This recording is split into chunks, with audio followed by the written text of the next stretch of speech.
तर नमस्कार, तुमचं स्वागत आहे पुन्हा एकदा नवीन एका ब्लॉगमध्ये. आणि आता आपण आहे आपल्या दुकानावरती, आदित्य वॉटर सोल्युशन.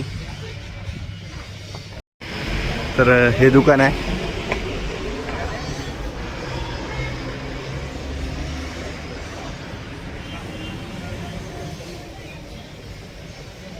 चला तर मग 2-3 कामं पण आहे, ते पण लवकर करून घेऊ. सगळ्यात पहिले बबलूकडे जायचं आहे. आपल्याला गाडीचं काम करायचं, काम भरपूर काही आलं होतं. बबलू मेकॅनिक आहे, तर बबलू मेकॅनिककडे आपण जाऊ. मंठा चौफुलून जाणार आपण. आता सिग्नल लागलं, सिग्नलवरती थांबलो आपण. सिग्नल सुटल्यावरती डायरेक्ट आपण जाणार आता तिकडे. तर गावामधून जाऊ, जालना सिटीमधून. टाटाचं शोरूम जाऊ आतमध्ये आणि सांगू गाडीला काय काय प्रॉब्लेम आहे. हे गेट पासची पावती दिली, ही द्यायची आता गेटवरती, गाडी आणायची आतमध्ये. त्यांचे पण लय कुठं आहेत, पावती आणा, हे करा ते करा, गाडीचे किलोमीटर सांगा.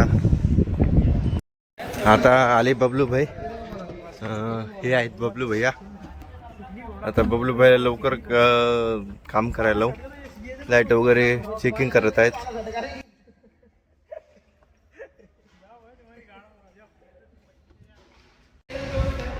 बबलू भैया, फॉल्ट क्या होगा उसका? फॉल्ट क्या होगा? इसका कॉम्बिनेशन स्विच चेक करना पड़ेगा।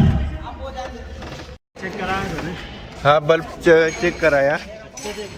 हाँ, अच्छे से दोनों चालू है.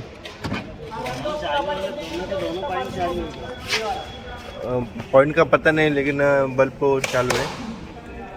आणि मला पण वाटत होतं की कॉम्बिनेशन फॉल्ट असेल, त्याचाच फॉल्ट आहे असं मला वाटलेलं आहे. तर ठीक आहे, करूया चेक आणि काढूया लवकर फॉल्ट आणि जायचं पण घरी. हाँ, मिलिंद सर नहीं, अभी छोड़ गए है ना. कहाँ पे?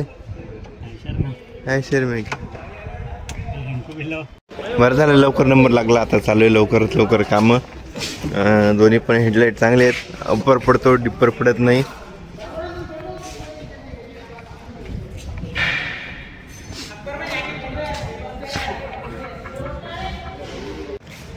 तर आता कॉम्बिनेशन स्विच बघणं चालू आहे, काय प्रॉब्लेम आहे. हे तर पूर्ण खोलून घेतलं वरचं. लॉन्ग व्हिडिओ आणते. हां, लॉंग. चला लाईट चेक करू आपण एकदा. दोनों चालू है, अपर डिपर. हाँ, अपर डिपर दोनों चालू झाले. बबलू भाई काम करो, अभी ये चालू करो, पार्किंग लाइट चालू करो. हो गए. तर मित्रांनो, तर हा फॉल्ट कमीत कमी 2 महिन्यापासून होता. बाहेर दाखवलं होतं, पण बाहेर कोणाला काही समजत नव्हतं. तर इथं आलो तर शेवटी बबलू भाईने एकदम व्यवस्थित प्रकारे सॉल्व्ह करून दिला. तर रात्री भरपूर परेशानी व्हायची. अप्पर दिसायचं, डिप्पर काही दिसत नव्हतं. घाटामध्ये पण खूप प्रॉब्लेम यायचा. तर आज फायनली तो सॉल्व्ह झालेला आहे.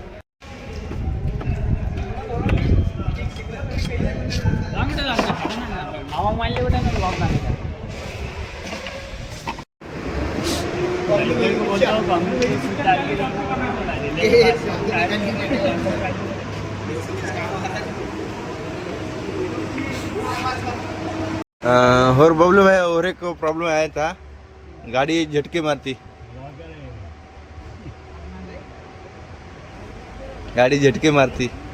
तो उसको इंजेक्शन देना पड़ेगा, पोलियो का. के सब बंद हो जाएंगे. उसके वजह से नहीं. तर एक प्रॉब्लेम फिक्स झाला आपला. आता दुसरा प्रॉब्लेम होता, स्टेअरिंग जरा व्हायब्रेशन करायची, कारण की डग स्टेअरिंग हलायची. तर ते पण झालेलं आहे आता. तर असा प्रॉब्लेम होता, स्टेअरिंग ही करायची. इथं नट खराब झालेला आहे. आता दुसरा नट टाकून देऊ, वायसर वगैरे लावून.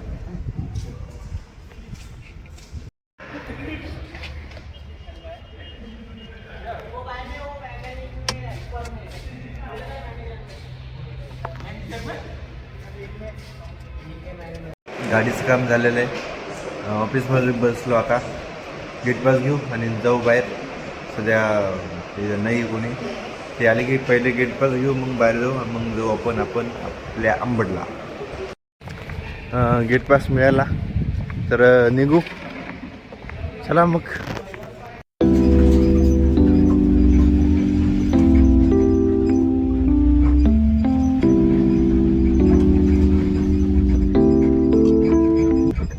बरं झालं प्रॉब्लेम सॉल्व्ह झाला, कारण की रात्री खूप परेशानी व्हायची माझी. एक तर समोरचं काही दिसत पण नव्हतं. आता आपण हे त्याच रोडला ज्या रोडनं आलो होतो अंबडकडे जायचं आता. चला. आणि आता समोर मोतीबाग तलाव आणि इकडे गार्डन सुद्धा आहे समोर.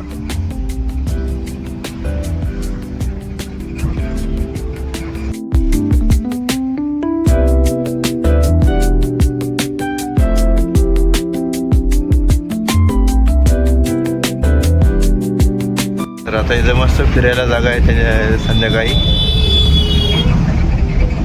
जालन्याचे लोक इथं फिरण्यासाठी येतात संध्याकाळी. आणि समोर हे पण आहे गार्डन.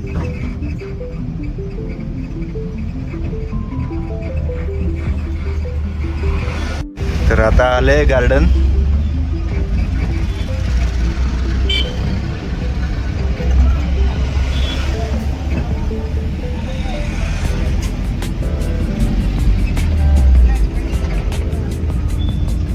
तर ब्रिजच्या खालून रेल्वे पटरी गेलेले आहेत.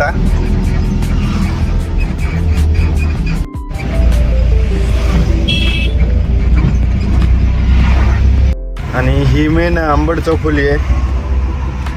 तर आता जाऊ आपण अंबडला. हे बघा आता सुंदर असं जालना.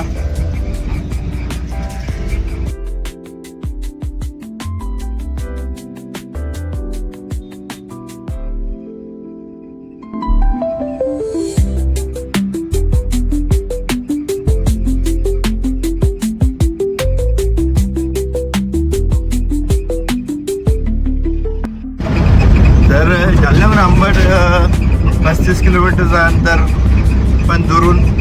आणि अंबड चौफुलीहून पडतं 28 किलोमीटर अंबड.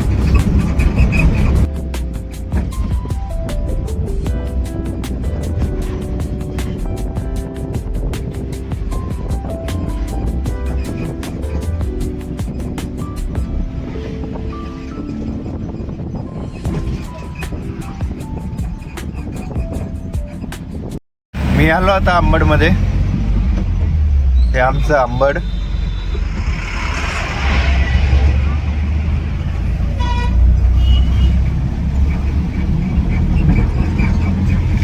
आणि आपण सकाळी निघलो होतो, आता 6 वाजलेत.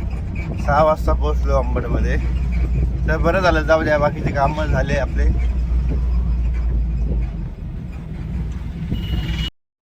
तर आपला प्रवास होता जालना ते अंबड. आणि लाईटाचं पण काम झालं. 2-3 महिने झाले होते मित्रांनो, जरा प्रॉब्लेम येत होता. कारण घाटामध्ये गेलो तर अप्परमध्ये गाडी चालवणं खूप अवघड होतं. डिप्परमध्ये आपल्याला संपूर्ण दिसतंय, दूरची नजर राहते, त्यामुळे काही टेन्शन राहत नाही. पण आता बरं झालं, काम झालेलं आहे. अंबडमध्ये दाखवलं होतं, पण अंबडमध्ये भरपूर जणांना समजलं नाही नेमकं प्रॉब्लेम कसा होता तो. आणि तर चला मग मी आता आलो घरी. चला मग आलो मी घरी आता. गाडी लावली इकडं पार्किंगला.